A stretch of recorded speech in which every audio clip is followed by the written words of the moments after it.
Bonjour Sabine, aujourd'hui on se penche sur une actu YouTube importante, une nouvelle politique de monétisation qui arrive le 15 juillet 2025.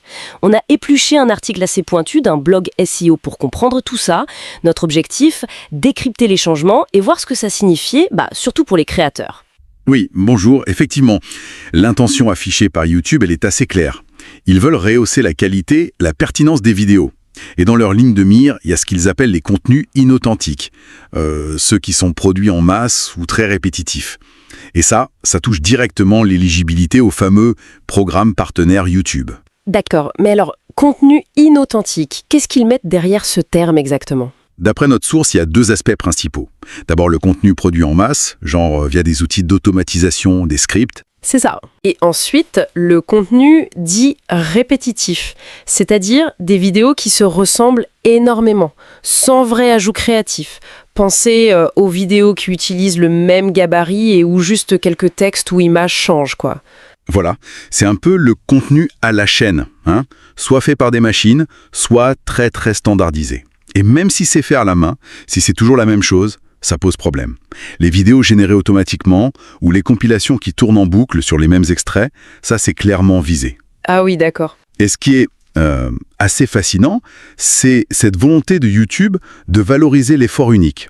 En s'attaquant à ce côté un peu industriel, ils cherchent à renforcer la confiance, celle des spectateurs, mais aussi celle des annonceurs. Logique. Et du coup, l'utilisation d'outils automatiques, même l'IA dont on parle tant... Justement, ça pourrait être examiné de près. Le but, c'est de distinguer l'aide à la création de la production de masse sans âme, si on peut dire. Distinguer l'effort créatif individuel, en fait. Et les risques pour les créateurs, ils sont pas minces. La source parle de coupure de revenus publicitaires, temporaires ou définitives. Oui. Pire, l'accès aux programmes partenaires peut être suspendu, voire retiré complètement. Il y a même cette idée d'être blacklisté sur certaines thématiques. Ça fait un peu peur quand même. C'est clair, ça met la pression. D'où l'importance de s'adapter rapidement. Le conseil numéro 1 de l'article, c'est d'abord de regarder ses propres vidéos. Est-ce qu'il y a des choses qui pourraient être vues comme répétitives ? Faut être honnête avec soi-même. Une sorte d'audit personnel, quoi. Exactement. Et ensuite, se concentrer sur la valeur ajoutée.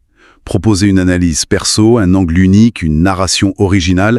Bref, mettre en avant sa patte, sa créativité. C'est ça qui devient essentiel. Donc le mot d'ordre, c'est vraiment ou entend originalité, authenticité, c'est ça. Tout à fait. Proposer des analyses qui sortent du lot, partager des expériences vécues, peut-être innover dans les formats aussi.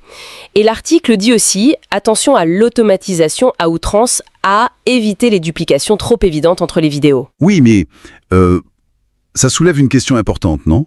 Comment on prouve concrètement cette originalité à la plateforme, à un algorithme ? C'est pas toujours évident, surtout pour certains types de contenus. Je pense aux tutos, par exemple. Ah oui, les tutoriels, c'est un bon exemple. La structure est souvent similaire. Voilà. Similaire par nature, mais ça apporte une vraie valeur. Comment YouTube va faire la part des choses ? Ça, c'est la grande question. Et on a une date butoir, le 15 juillet 2025. C'est demain, en quelque sorte. Est-ce qu'on sait si YouTube va donner plus de détails d'ici là ? L'article suggère que oui. Logiquement, YouTube devrait clarifier ses définitions de mass-produced, de répétitif. On peut s'attendre à des communications, des guides pour les créateurs, peut-être même des outils pour s'auto-évaluer. Ça serait utile. Oui, et ce délai, il est important. Ça montre qu'ils sont conscients de l'enjeu et qu'ils laissent du temps pour s'ajuster. En fait, ça s'inscrit dans une tendance plus large.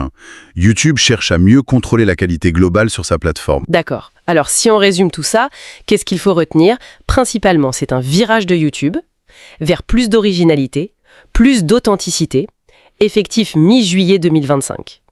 Le message est clair, la qualité, l'effort créatif individuel, ça primera sur la production de masse automatisée pour être monétisée. Exactement.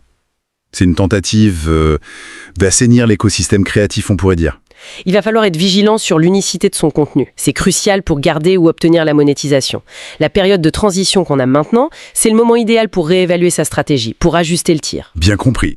Après, comme on disait, faudra voir comment ils appliquent ça concrètement, surtout dans les zones un peu grises, comme les tutos ou les actualités. Voilà qui conclut notre analyse de cette nouvelle politique de monétisation YouTube. Un changement significatif avec des implications importantes pour tous les créateurs. Tout à fait. Et pour terminer, peut-être une question pour aller plus loin. Cette volonté de YouTube de freiner les contenus automatisés, comment ça pourrait influencer plus largement, le rôle de l'IA dans la création. Pas seulement vidéo, hein.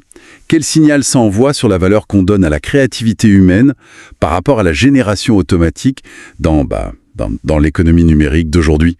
Ça laisse matière à réfléchir, non?